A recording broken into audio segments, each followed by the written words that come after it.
we should be live, and I'm going live randomly on a Saturday at at 1 p.m. to talk about something that I have been getting a lot of questions about lately, a lot of questions. And that's how I'm scaling so quickly when it comes to my real estate portfolio. Now, most of you who have been following my channel know that in the first 5 years that I started real estate investing, it took me those 5 years to get to 15 rental units, a total of 5 buildings, 15 rental units. But in the last 6 months, I've managed to buy 11 more units, 3 more buildings, a fiveplex, a fourplex, and a duplex in just under 6 months. And so what I keep getting from people, what I keep hearing from people is, Mike, how are you scaling your real estate portfolio so quickly? And I think it's a conversation worth having. I think it's a conversation worth talking about. And I want to share with you guys exactly how I've found and funded the last 3 deals that I've done. Typically on my channel, what I do with every single property I've ever purchased, I make a video titled my first rental property, my second rental property, my 8th rental property. And I tell you how I found it, how I funded it, what the cash flow was going to be, what the costs were, what the loan looked like, what the it costs for insurance and the vacancies. And I'll show you how I run my numbers, all of it, because I try to be the most transparent real estate investor on YouTube when it comes to talking about the real estate portfolio. And I haven't had a chance to do that for my last 3 properties. And the only reason that I haven't is because I've been buying so quickly that I can't film and edit and upload fast enough to tell you guys about all these properties that I've been buying. So unless you follow me on Instagram, where you see me throwing up a post like, hey, just closed on a fiveplex, hey, just closed on a fourplex, hey, just closed on another duplex, man, I'm signing documents left and right. I'm going to develop some sort of what's it called, not arthritis, something where your hands, I forget what it's called. Anyways, whatever that is, my joke just got ruined because I totally forgot the punchline. But I'm developing that problem. Okay. So real quick, let me go over this question one more time, because the question is, Mike, 11 units in under 6 months. How are you scaling your real estate portfolio so quickly? And the first thing that comes to mind is, am I really moving that fast? You know, it's funny, you might have heard the saying or the expression before, you know, it took 20 years of working when nobody watched to become an overnight success. You know, they say that about people like Cristiano Ronaldo or Kobe Bryant, some of the hardest working people who we look at and we're like, wow, these amazing athletes that just seemingly came out of nowhere, and then they're just the greatest of all time at what they do. But what you don't remember is, if you go and you look at their past, Kobe Bryant, for instance, when he was in high school, when he was a kid, same thing with Cristiano Ronaldo. I mean, they put in 20 years of dedicated training and focus. And then even when they made it to that level of professional, their work ethic never went away. I mean, there's always people who have that natural talent that can carry them to a great height, but usually they burn out pretty quickly. But the ones who do well over time are the ones who develop the ability to work very, very hard consistently over a long period of time. That's what the truly greats are. And so when people say, Mike, how are you scaling so fast? I say, what? What are you talking about? When I was 21 years old when I very first discovered the idea of investing in real estate. This was in 2012 when I first even heard about buying real estate. And I heard it from Grant Cardone, of all people, somebody who's now seen as somewhat of a fake guru. Maybe he is, maybe he isn't.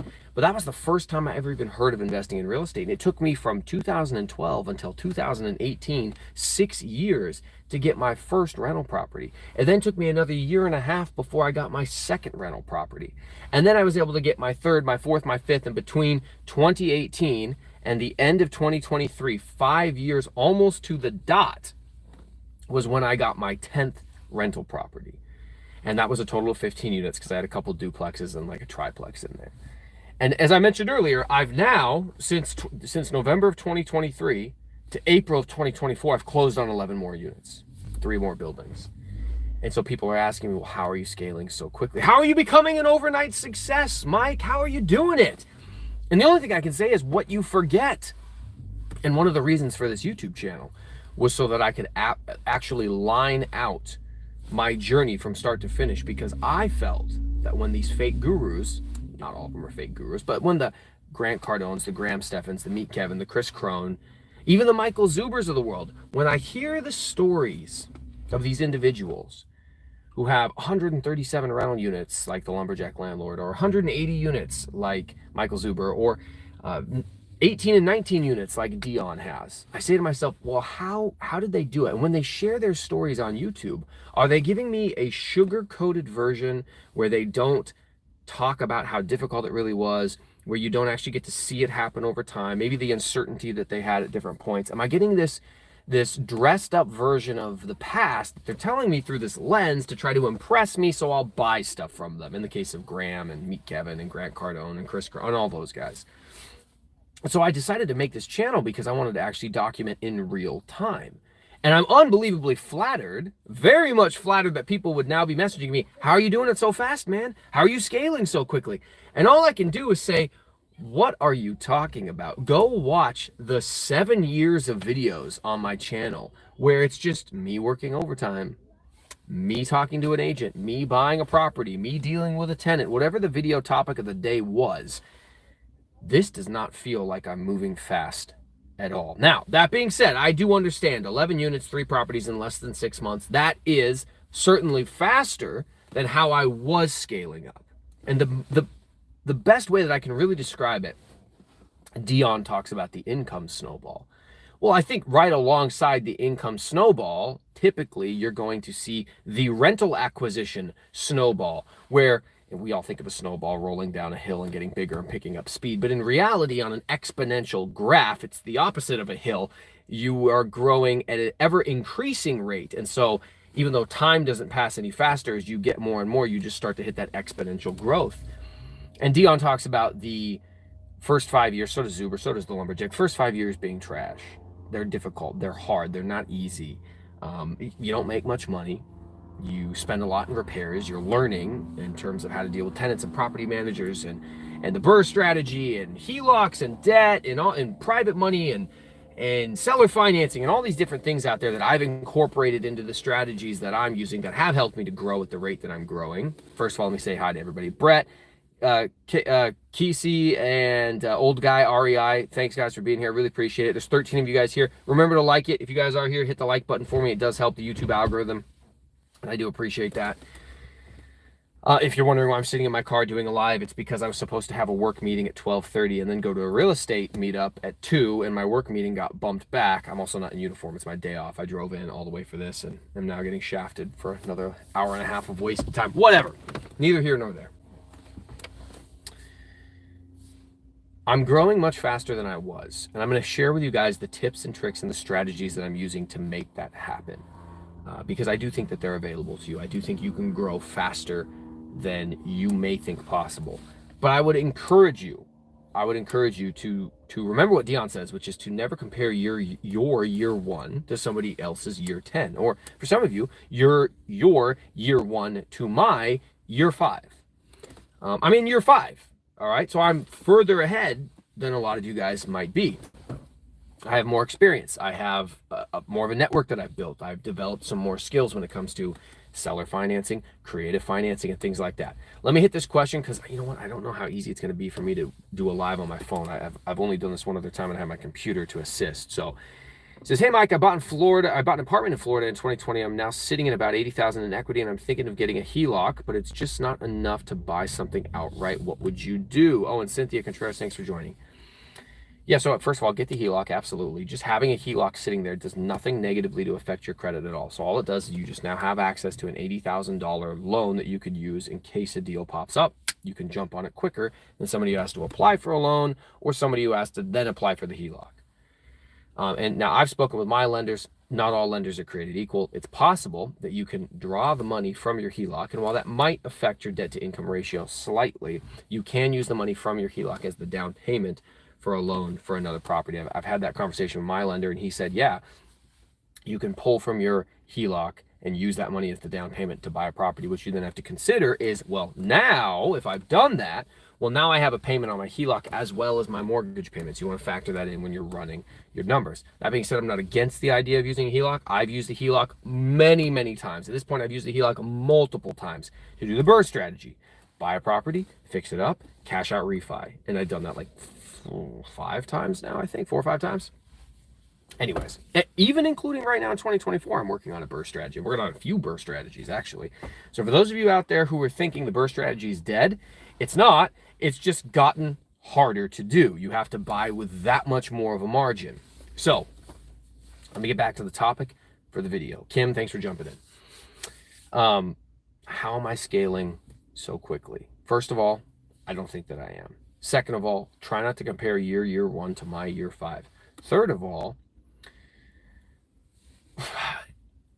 you guys, even though I've tried my very best to share everything I do with you, sometimes I think there's really no way, even if I was to sit down and do an hour-long interview or a freaking 3-hour podcast, there's no way for me to put into words how truly hard I've worked, how many hours of overtime I've done, how many late nights up, how many podcasts I've been on and been a guest on, and how many YouTube videos I've been on, and how many trips that I've taken, and how much networking I've done. All the different things that I have done over the last 7 years to get me to where I am. Like, I can't even, if I tried to make a list, I would forget things. If I tried to tell you everything, I wouldn't cover it all. There's so much that is really just a part of my life now. Like, there's so much of my life that is totally wrapped up in and around investing in real estate, teaching others how to invest in real estate, networking, being the king of Gary, Indiana, and owning that moniker and owning that network and taking the responsibility to create these videos. Like, it's a full-time job. It is a full-time job and has been for the last several years, what I do here on YouTube and with my real estate and my rental property. So I know that as an observer of my channel, a guy like me who drops 1 video a week, maybe 2, as an observer of my channel, you see an occasional video here or there. You check in with me once in a while. Not everybody who follows me watches all my videos. You check in with me once in a while and you say, all right, cool. You know, hey, he bought something else. He bought something else. He bought something else. That's awesome. Oh, here's a burst strategy. That's cool. It might feel faster to you than it really is. And so definitely keep that in mind. And the reason I'm kind of like bracing you guys with all of these different, well, don't, you know, I'm not really going that fast, is because, again, I hate to make people feel inadequate, or, oh man, I'm not doing as well as I should, or I'm not accomplishing what I should. I love competition. And I think competition drives better performance. As somebody who played sports my entire life, always competing against somebody who's better than me to try to then get on their level, I think that's good, but it definitely could be taken to an unhealthy level, and I don't want to see any of you guys disappointed in your own journeys, because we're all on a different journey at a different pace. And there's people who've done things much faster than me. But all right, let's talk about my last 3 deals. So, first of all, how did I find each one of them? Well, 5plex, through a wholesaler. 4plex was through an individual that I interviewed who has $110 million in real estate. He has 900 rental units in Indiana and Michigan. The video is on my channel. You can go back and see it. It was from a few months ago. His name was Ferris. He connected me with an owner of a 4plex who's also an investor. So, wholesaler, real estate connection network, and then another wholesaler for the duplex. So all of them off market. How do you get these types of off market opportunities? This is why I encourage people to build their own YouTube channel. This is why I encourage people to have an Instagram page dedicated to whatever city or county or state they're investing in. Because if you make real estate videos titled how to invest in real estate, no one will ever see them. The YouTube algorithm doesn't give a damn about who you are. Your video will never get watched. But if you make a video titled how to invest in real estate in Gary, Indiana, guess who has the top 100 videos? Me. You want to know why I have the top 100 videos? It's not because I'm a good YouTuber. It's not because I'm better than other creators. It's because nobody else makes videos about Gary, Indiana real estate. I have no competition. That's how you win. Don't beat the competition. Be the only competition. So you should make a channel, an Instagram page, a TikTok account, a Facebook group. Like I have my Gary, Indiana Real Estate Investor Facebook group. And within 2-3 weeks of me creating that Facebook group, it's got like 100 members in it already. Why? Because I'm the only one who has a Facebook group for Gary, Indiana. And that could be you. That could be you in your city. And the reason I tell you that you need to do this is because the off-market opportunities that come to me come mostly because of my social media presence. Now, how did I meet the first wholesaler? Well, the first wholesaler was introduced to me by my real estate agent. And he also knew of me because of some of my videos. He had heard of me from a previous real estate agent. How did I get the second property? Well, because I have a real estate investing channel, I had the confidence to reach out to a dude with 900 rental units and $110 million in real estate and say, hey man, can I interview you for my YouTube channel? And even the richest of rich, the most successful, people like to tell their story. And especially if they think it's going to go out to an audience. Even if like this guy isn't a huge social media guru, but who doesn't feel like, oh wow, someone wants me on their channel for other people to watch? That's kind of cool. That's kind of cool. Yeah, sure, I'll do a 15-20 minute interview. I get to sit down and talk with a dude who's $110 million in real estate, who if he was charging somebody to get coaching from him, he'd probably charge him $1,000 an hour. I get to chat with him for free. I just got to upload this video. Like, don't underestimate the power of free coaching and free mentorship and free time that you'll get from very influential, successful investors, or whatever category you might be looking at. If you just have a channel, you say, hey, can I interview you for my channel? It doesn't even have to be big. Like, I have 8,000 subscribers. I know that's much larger than somebody who's just starting out, but that's not a big channel. My average video gets 500 views. I'm live right now with 17 people watching. 17. When I streamed on TikTok, when I used to have a TikTok about being a police officer and I would make jokes about being a cop, I would stream to like 400 people. So and don't get me wrong, I'm grateful for all 17, 18 of you here, but like the point I'm making is you don't have to have a massive channel to have massive success. You do have to put in the work though. And then how did I find the last wholesaler? The last wholesaler, Lumberjack Landlord, has a course. That wholesaler was in that course. I spoke to that course boot camp, and that's how I met that wholesaler. And how did I meet Lumberjack Landlord? Well, Michael Zuber introduced me to him. And how did I meet Michael Zuber?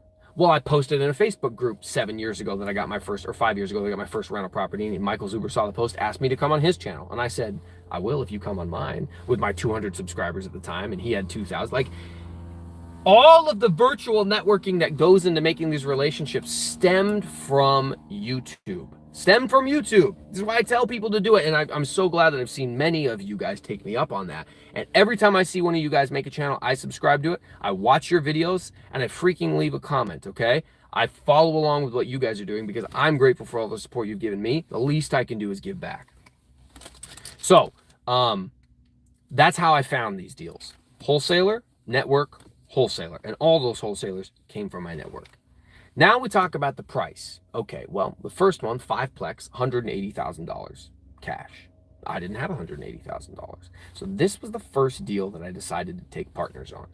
It was such a good deal that I couldn't pass it up. I was like, well, if this deal is so good, this is what people tell you, if the deal is good, the money will come. This deal is so good. I've got a whole bunch of people who are trying to invest in real estate who are in my little group chat that I've now turned into a Facebook group. And of the people that are interested in investing, and they're struggling to find properties because the turnkey model is not working right now. This fourplex is a BRRRR strategy. Maybe they would want to invest with me. And so I just threw the question out there. Hey guys, here's a really good deal. I don't have the money for it. If we could raise the money for it, I think it would be beneficial to everybody. If you're interested, I'm going to do a Zoom call on it, and I'll present what my idea for the deal is. And a bunch of people said, yeah, sure, including Kim and Lisa Ferry, who I just saw in the chat. They're like, yeah, sure, I'll listen about it. So then I bring the deal forward. I'm like, here's the cost. Here's the cost to repair. It's going to be all in $250,000 to $260,000. It should have an after repair value of like $400,000. Okay, so we'll pick up $150,000, $140,000 in equity, but we just do a cash out refi, get everybody their money back. And I think it's a pretty good BRRRR strategy. And we could do a cash out refi and build a couple more units and then do another cash out refi with those extra units.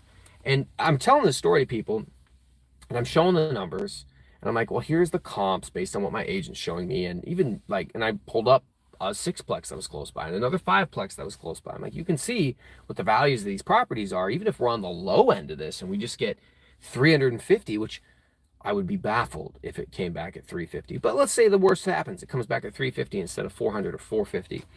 We're still making money. It's like an 11% cash on cash return if we just pay cash for it and just cash flow 100%. And if we do the cash out refi, well, then it ends up being, because we get all our money back, it ends up being like an 18% cash on cash return. And so not only did I find it through my network, but I found my investors through my network, and through making these YouTube videos and through genuinely trying to help people, because every single person who chose to invest with me, I've had countless conversations with, responded to countless Instagram messages from, talked to on countless different occasions about their own personal goals and how I could help them achieve their own personal goals. And I've coached them, or I've mentored them, or I've just been somebody they could vent to, or somebody who they could bounce ideas off of. And so that through that genuine desire to help other people, that helped those people develop a trust with me where they felt comfortable letting me lead the charge on this journey to knock down this fiveplex. And so that's how I was able to raise the money. And we put the LLC together, and we did the operator agreement, and everybody wired their money into an account, and then we closed on the deal. And 4 units, we're building the fifth. The fifth one's almost done. 2 of the 4 are occupied, 2 of the 4 were not. Those 2 that were not are almost completely done being remodeled. One of the guys, Hyder, All-Nighter Hyder, who you guys know, he jumped in on this deal, and his contribution was he'll go out there and remodel those other 2 units for free. We just had to pay for the materials. So that was how we structured that one. And we're still working on that one. Currently, it's 2 out of 5 units are occupied. But when all 5 units are occupied, things should bring in over $5,000 a month in rent, with the only expenses being taxes and insurance and maintenance and the property manager, because we paid cash for everything. So it should be very, very profitable. And then we'll do the cash out refi, and we'll have a payment, but we'll have no money into it. So great cash on cash return. All right, next property. So while I buy this fiveplex, and I know Hyder's going out there to work on it, he's like, hey man, I'm gonna go out here, I'm gonna work on this property. And I was like, well, you're gonna need at least an extra set of hands to go with you to Home Depot to get all of the huge materials that require multiple people to load and unload. Plywood and things like that, like stuff that you need extra people for. I was like, and also we're gonna have to do a little bit of demo, rip some stuff out. It's nice to have an extra set of hands. So I planned on going out to Indiana at the beginning of March last month to help him get started. So I went out there for 4 or 5 days. While I was there, a couple of the other investors, they came with as well to see some of the properties. And one of them, Senya, who you guys have seen in the comments before, Mrs. X, she bought like 5 properties since January. I think she's got 6 total in the last like 4 months. And so she came with as well. And so while I'm there, I'm always working deals. Ferris, the guy I messaged earlier, had messaged me saying, hey, this guy wants to sell a fourplex. And I get the address and I look the fourplex up, and it is completely abandoned. I did a video on my channel. You guys can go back and watch a video. It's called like Abandoned Fourplex in Gary, Indiana, pre-purchase walkthrough. And it's just me walking through this abandoned building that's totally gutted out, that needs a total complete rehab remodel. And so I found it through Ferris, who connected me with the owner. I start talking with the owner. The owner's like, go ahead and go out there. I go out there, I walk through the property, and I see a lot of potential because it's dry on the inside. Yeah, it's abandoned, but it's super dry. The roof's good. The bones of the building are good. It's a brick building. I'm like, okay, cool. So I'm walking through the property, and I'm like, I wonder what it would cost to get this thing remodeled, because it's a fourplex. It'd probably be worth like $350 after repair value.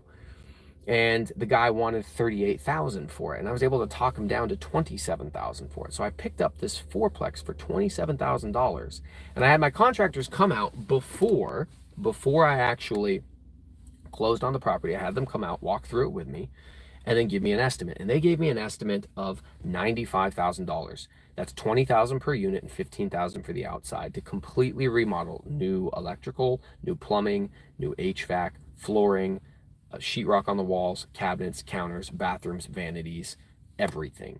$20,000 per unit, and then $15,000 for the exterior to like fix the deck and the fencing and some other random things on the exterior of the building. It includes windows, all of it. $95,000. Okay, cool. So I'm $27,000 purchase, $95,000 to remodel. Just call it $130 for easy math. I'm $130 all in with an after repair value of $350. And this is one of the reasons why I like to make these videos, and I actually edit them out because I'll throw the numbers up on the screen so you can keep track. But $130 all in, $350 after repair value. Well, that's a $220,000 gain in equity right there just from doing this one burr strategy. And again, paying all cash allows me to cash flow 100%. So, well, how did I pay all cash for this one? I took another partner. Now, this one is a partner out of my personal friend group. So this is somebody that I've known since I was 18 years old. He's a good friend of mine. So this one didn't come from YouTube. but he's interested in investing in real estate, and he trusts me because we have this long history. But what he's done is he's watched my success. He's watched me grow a portfolio every time we chat. He's watched me chat with him and talk to him about everything that I'm doing, and he's interested and interested and interested. And now he's finally at the point where he's like, well, I can't deny Mike's doing a good job. He's got a track record of success. Anybody can look at my track record because it's right here on YouTube for everybody to watch. And so he says, okay, Mike, all right. He has the 130,000. So we split it 50-50. I bring no money to the deal at all. He's 100% of the money. I bring the contractors. I found the deal. Well, first of all, I found the deal. I negotiated the deal. I got this amazing deal that if you'd found a similar one on the MLS, it probably would have been going for 50 or 60, but this guy needed to move it because he just needed to move it. So I found it. I already contributed financially by being a master negotiator and good at finding deals, and then contributed financially again by knowing the right contractor so we can get a good deal there. I know the property managers. I know all of the moving pieces aside from the dollar amount is done by me. All of the work, all of the management, all of the communicating back and forth with the contractors. Please don't back into my car. Okay, good. This Audi was about to back into me. I was like, if they're driving an Audi, you know they're going to be drama. Anyways, so I find it. I fund it with a friend. He pays 100% cash for both the purchase price and the remodel. And then when it'll come time for us to do the cash out refi, well, we just do the cash out refi. And somebody asked earlier, who do we do the cash out refis with? I've been using Prime Lending. They're giving me a quote on another one I bought in October of last year, a duplex that I did seller financing on. And yeah, Prime Lending, you can message me on Instagram. I'll send you the direct loan officer that I use. He's based out of New York. He lends all over the country. Jerry Padilla. I can give you his contact info if you want it. And so that's the fourplex. That's the plan for the fourplex. Rent, total rent, they're all 2-bedroom, 1-bath units. They should rent for about $1,000 a month to Section 8 tenants. That's $4,000 a month. That's $48,000 a year. $48,000 a year on 130 total buy-in. That's like a 38% cash on cash return if we don't even do a cash out refi. We just straight up don't even do it. So it's like a 35% return.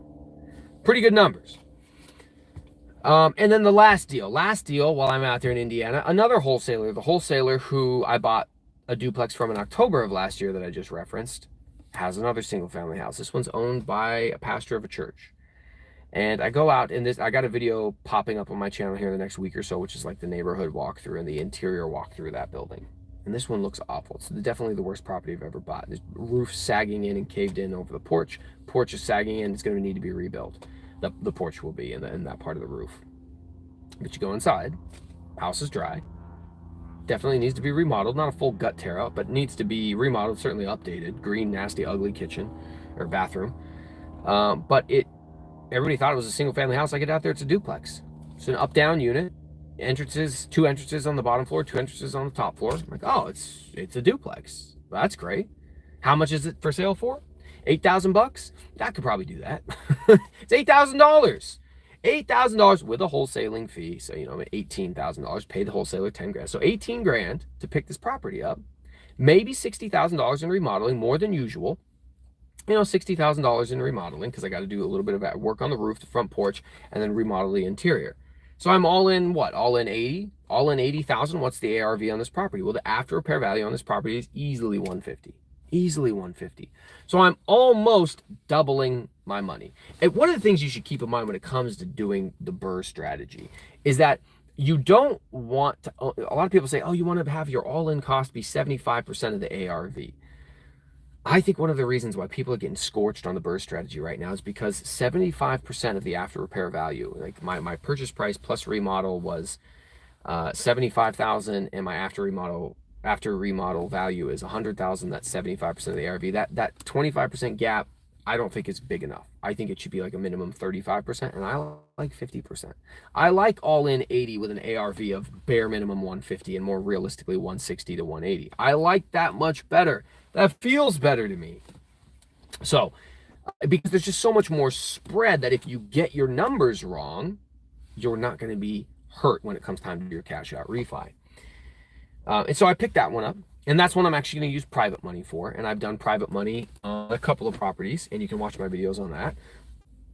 I'm just going to go to a private money lender and say, okay, well, I paid for it cash out of my own pocket, and I need 50 to 60 grand to remodel it. So they're going to give me a loan for 50,000. interest only. I'll have a $400 a month payment, and I'll take that money and I'll remodel the properties. It takes 6 months, but then I'm eligible to do a cash out refi. And so I'll do the cash out refi whenever it's the most convenient. If interest rates look good or the appraisal comes back good, then I'll do it. And if the appraisal comes back crappy, well, I've got a contract for private money for the next 5 years. I can choose a different time over the next 5 years to do that cash out refi. And hopefully the appraisal comes back better or interest rates look a little bit better. And so that's the strategy with that duplex.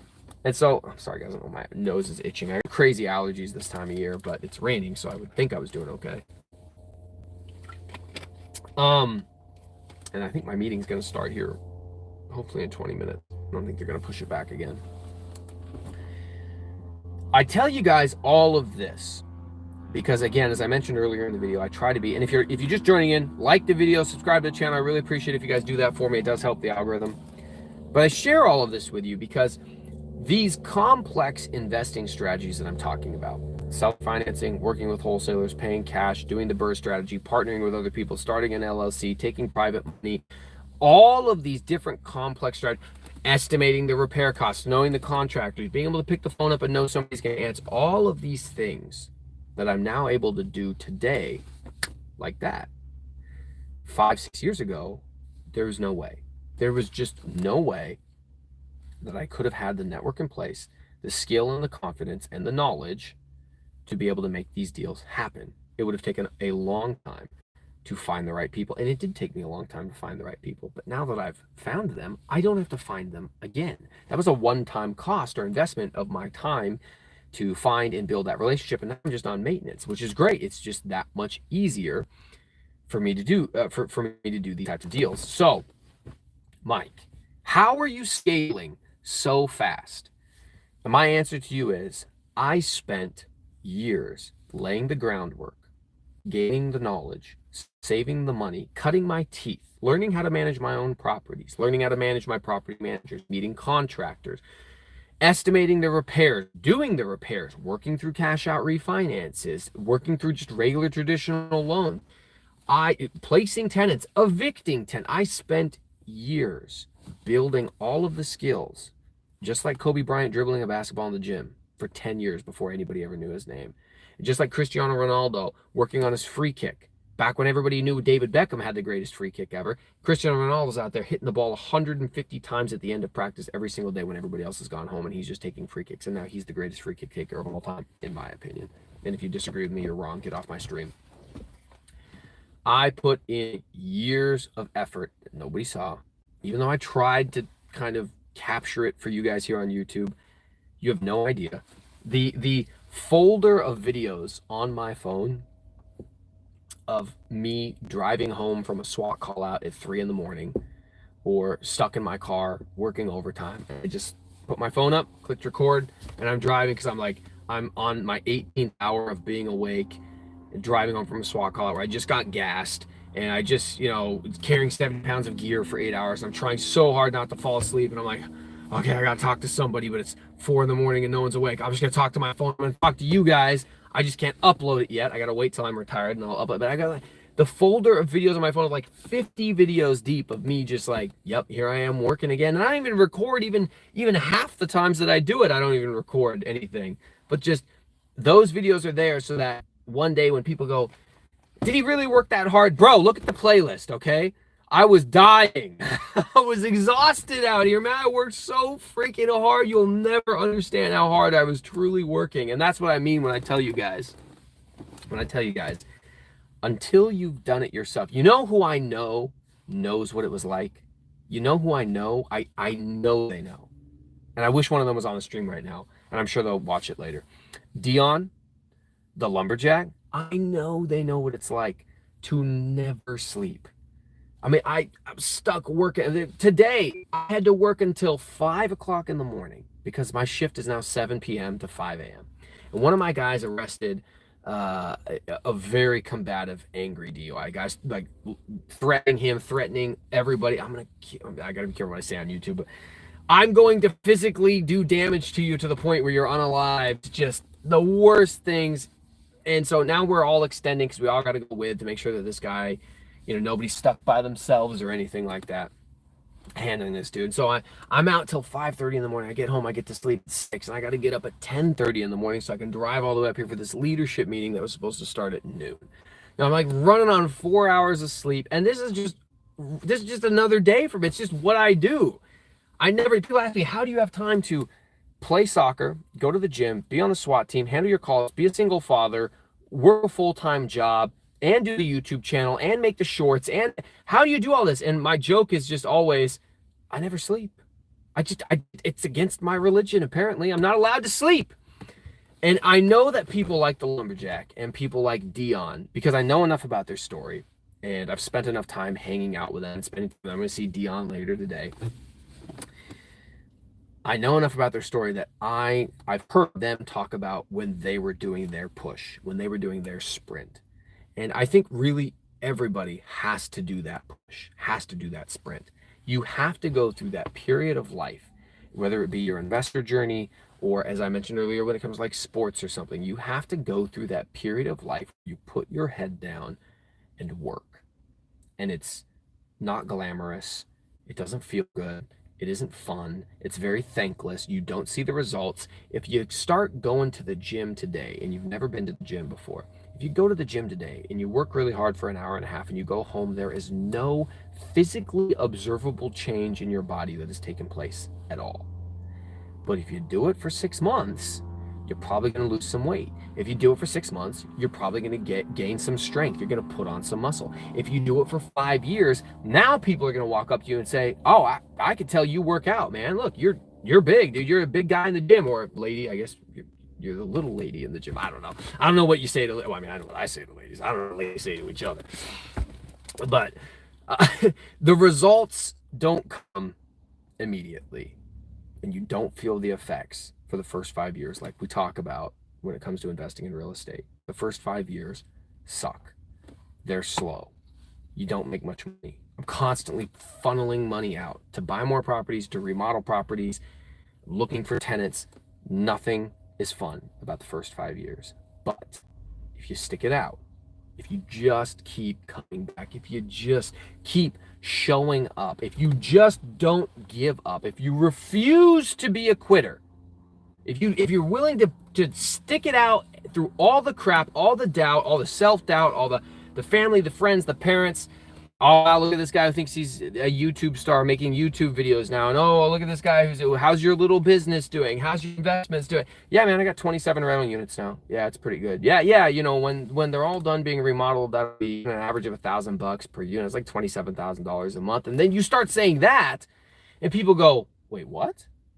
Oh, wow." And it goes from people making fun of you and poking fun at you and teasing you, and sometimes outright just insulting you. It goes from that to eventual admiration, to eventual, well, how do I do it? And I can tell you guys, if you just stick that and you just keep working and you put in an unbelievable amount of time and you're willing to sacrifice nights out and weekends and friends and fun and sometimes family, if you're willing to do all of that, at the end of those first 5 years, you get to be in a position where you can look back and say, yeah, it was worth it. And now I have more time, and now I have more money, and I'm coming up on retiring early, and I'll be the only guy who retires at 35 from my job as a cop when everybody else is working 25 years minimum for a pension. And a lot of these dudes can't even retire at 25 years because, well, they got a lot of debt, and they got a lot of toys, and they got to keep funding that. And so embrace the fact that you're going to have to do a push. Embrace the fact that you're going to have to work hard. Put your head down and start sprinting. Now, let me get to a couple of these comments, and then we're going to end this stream because I'm bouncing out of here. So let me see where I dropped off. People were saying, hi, thanks for being here. Michael Griffin says, who are you doing your cash out refis through? Again, that was Prime Lending. Send me a message on Instagram if you want the info. I've never done a DSCR. It's like one of the only things I've not done is a DSCR loan. So I'm sorry, I can't talk about that. Lisa Ferry says, that's not the only reason. It's also because you're awesome and admirable. Thank you, Lisa. I appreciate you partnering with me. Rob says, now look for a 20 units. Yeah, absolutely. And how much would it have cost to build that 4 from scratch? It's a good question. I got a quote to build a duplex from scratch at like 160. So that's already 30K more than the fourplex. And obviously the fourplex would be even more. So I don't know exactly what it would be, but I would imagine like 250 to 300. All-nighter hider, thanks for being here. I was talking about you earlier, saying all good things, don't worry. Rob said, don't you have flooring to install the hider? He's working on it. Karen Molnar says, thanks, Mike. Congratulations on all your success. Thank you, Karen. BuzzTune, Mikey, how you doing, man? Bonus content for the course? Absolutely, dude. I've got content for my course that I know I have not released yet, but I negotiated with the contractors and I negotiated with the seller for that fourplex when I was beating them up over price, trying to get them to drop from 38 down to 27. I recorded that entire conversation to be in my course for you guys to listen to and hopefully steal some strategies from. Steven Dublajvik, I don't know if I said that right, man. I'm sorry. He says, Mike, you're doing great. Is any credit union in the Seattle area that will give 2 loans or a HELOC on an investment? You know, I don't know about a credit union that will. I got my HELOC but it's technically my primary residence because I live there. It's a house hack, but it's a HELOC on a duplex, and I did it through Umpqua Bank. And Umpqua Bank they're not necessarily they started as a local bank, but they bought out Columbia Bank, so now they're huge. But yeah, they worked really well for me. Hyder says sleeping is a vulnerability. What if someone sneaks up on you while you're snoozing? Exactly, right? Come on now. And then cash flow is freeing, says thanks for all the good info. No, guys, thank you. I just spent 40 minutes on the live. I got 20 people here right now and 22 likes. I appreciate you guys for being here. I appreciate the compliments for when people say, wow, I can't believe you're scaling so fast. Thank you for that little bit of an ego boost. I promise you, I'm just making it look easy. It certainly was not. But I want you to get to the point where people in your life come up to you and say, dude, how the heck did you buy all this property so quickly? So you can relate to me as I now get to relate to Lumberjack and Dion and Zuber and go, oh, you poor sweet Summer's child. Quickly? Come on now, man. I've been working forever at this, but you just don't know until you've done it. Thanks for being here, guys. I really appreciate it. I'm going to go in there to my meeting now that hopefully starts on time, and I will see all of you guys later.